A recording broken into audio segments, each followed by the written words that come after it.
Welcome back, you guys. Today I'm going to teach you about the world's most popular drywall patch. It goes by many names. I've called it California patch in the past, but that's too triggering for everybody outside of California. It's also known as blowout patch, butterfly patch, and hot patch. Let's see how this works, and I'll try and help you understand why they fail and why they're actually a really good patch, why they're so popular. Right here we've got a piece of drywall that is about 1.5 inches bigger in each direction.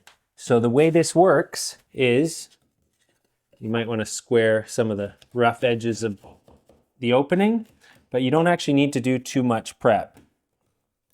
You just need a reasonably square opening. And then what I do is I take my knife and I cut it just a little bit smaller on each side, about 1/8 of an inch. So that's going to give me a 1/4 inch of slack overall. I then just do a quick eyeball a straight line. Next, you're going to do your side cuts like this. Now, you can get a tape measure for this if you want, if it helps you make it more accurate, but you don't need a tight fit. The mud is going to be what makes up the difference. So next, break it and pull off like this. So here's one thing I found. I did one of these patches at my brother's place in California. So I'm in Canada, but their drywall is better. See how this one rips and it gets really thin and flaky here? Theirs comes off when you rip it off. It's really nice and sturdy. So I don't know what is different about the board down there, but it's better. It all stays like this part, not all tear like that. So if you did it right, it should fit with just a little bit of slack. So it's got about 1/8 of an inch to a 1/4 inch of movement, top to bottom, side to side. That's not going to be a problem. I've got one more I need to cut over on the other side here. Who honestly uses cable anymore? Not this guy. So remember, you want it to be just a little bit longer on each side. So right about there. And yes, I am leaving the box and all this hardware in here. I'm just going to get rid of any loose material to make sure that it's stronger. And we're really going to bury that thing into the wall. People are going to love this. I know I'll get called out on that, but you know what? It's still going to work. So my wife just asked why I wouldn't just pull this out, and that's because it's attached to the drywall here. So then now I have to start opening up the wall and doing surgery, when, believe it or not, this is actually going to be totally adequate once there's enough mud in there. There's my first cut and my second cut. This is going to horrify people, and that's part of the reason I'm doing it like this, because it's really funny to trigger people with things like this. So I've left a lot extra to bridge these gaps. The only way this is going to be a problem for somebody is if they have to do something to the wall at exactly this location, which is highly unlikely. Okay, there we go. So that fits in there nicely too. Let's mix up some hot mud. Okay, so I've got to remember not to do very much because I have almost nothing in there anymore. I have no more bags of hot mud here. So this is thin down water, or thin down glue. And this is just to help with adhesion. So probably only need about that much. I've got enough for one last tiny mix if I need it. So the reason I add glue is this brand of mud, this one right here, Pro Set, which you find in Western Canada. It just sucks. The adhesion is horrible. I've had patches fall off the wall, especially off the painted parts of the wall. So adding glue just ensures that I never have the patch fall off when I come to do my final coat. This is just carpenter's glue. Thin down carpenter's glue.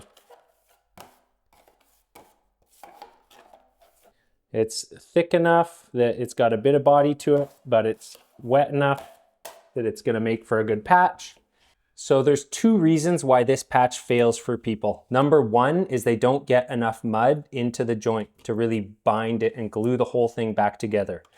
The other thing that people do is when they peel the paper off, they're too aggressive and they peel it back. Let me try and show you. Like, say they peel it off and they accidentally, do I even have a piece I could show you? No, not here. But they peel this paper back and there's a big blister, a void under here. So that's one of the reasons that these fail for people. So when doing this, just make sure you use a lot of mud. So we're making sure that there's plenty like along these edges. And don't worry about that wire back there, it's disconnected.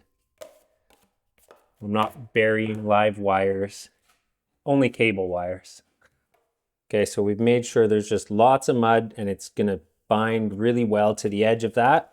And the next thing that I always do is I put extra right here. Because like I said, the main reason that these fail or are not strong enough is just there's not enough mud binding the edges. And it looks like it's gonna be a little dry right there. Okay, so it's pretty straightforward. Push it flush with the wall and just give this a minute to absorb the mud too. That's something I think a lot of people don't understand is there has to be some mud soaking into the paper. Okay, so before you start wiping it out, make sure that you pushed it nice and flush with the wall like that. And now just gently wipe it out. And I have a very popular YouTube short of doing a California patch. And one of the things I did in that video was I put a coat over top of it right away. Don't do that. It's a mistake. I don't know why I did that in that video, but what that often does is it leads this part to bulge out, just makes it start floating in midair. And so on that video, if you actually watch it, you can see that this part was floating and it did create a bit of a bulge.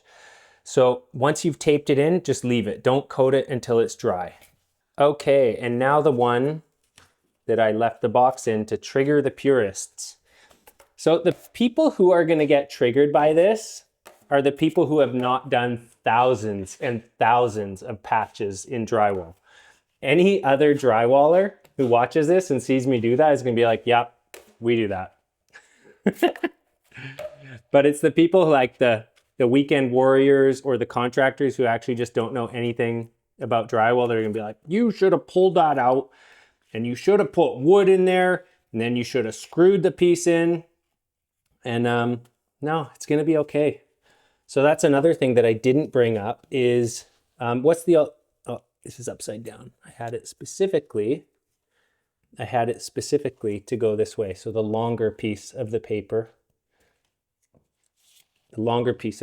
hides that bigger gap. Okay. So the other way to do a patch in the wall is to put a stick of wood in behind and then screw a piece of board in and then put tape over top.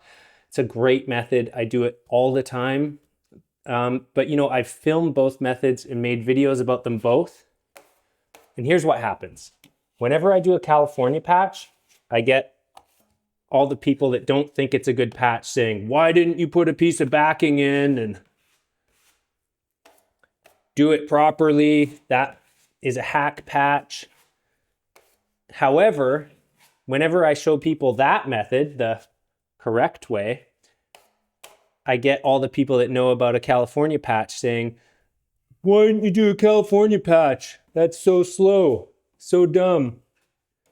Okay, so it looks like we might get a little bulge right here because I was silly and left the box in. I'm just gonna wait. I'm gonna see what happens. Maybe it'll shrink back a little bit, but this one's taped in now too. Either way, I'll be able to hide it. We'll tape those, or we'll put a coat on those when this mud sets up, because this is just 30-minute. That's that Canadian paper. You need that American drywall to not get that. But Okay, so it's all firm in there. If I did the job properly, there won't be any blisters when I coat this. The key is just to make sure that all paper is like covered in a thick coat of mud in behind. So now we coat.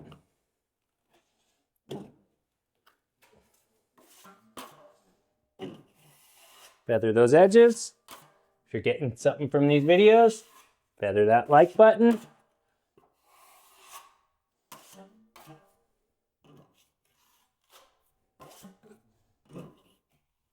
Good enough. Don't touch it. So as we can see, there's no blisters or bubbles coming through, which means that there was enough mud in behind all of the paper. Don't worry about the porosity though. That's just in the mud and it's really bad because of the painted wall. You're gonna fill it on the next coat. I really resent anyone who puts staples in walls. It's not cool.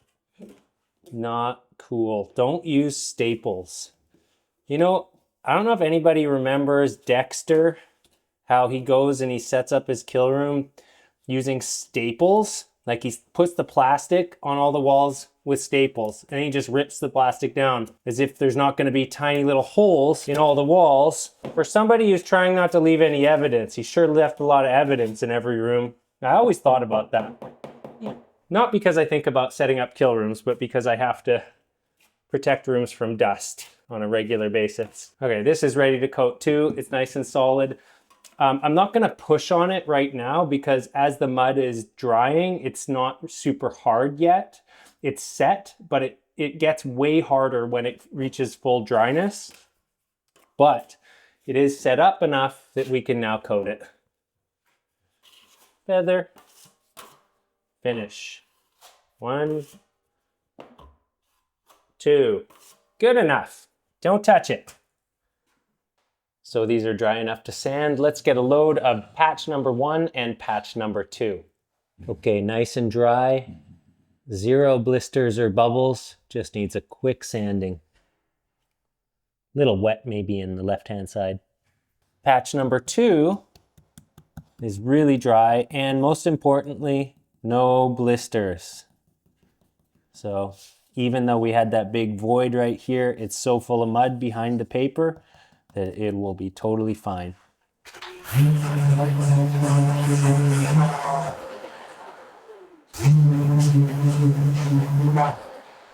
And all we need now is a quick skim. Because it's over a painted surface, it's going to bubble like crazy.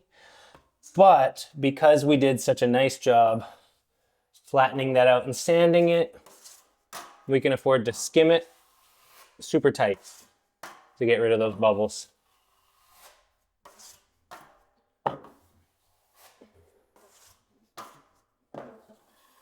And there's that one, maybe one pass up. And we got this one, a little bit that the sander couldn't get. No problem though. And same thing, it's gonna bubble, but because it's really nice and flattened out, we can afford to skim it really tight. Now here's another tip. If you need to leave a buildup, skim it tight, like this. If you need to leave a buildup without it bubbling, that is. So skim it really tight. And now, when you coat it again, it shouldn't bubble as badly. So if you didn't get it flat enough on that first coat, that's what you do. Skim it tight, and then at this point, because I've just filled all the bubbles, now I can afford to leave a little bit on here. Because after you skim those bubbles tight, I'm not pushing hard right now, by the way. After you skim that patch tight, it won't bubble. Okay, so let's get an up-close look at our Super Sus patch. The one with the box in behind it. As you can see, no blisters, nothing. It really just depends how much mud you have behind the paper or the tape.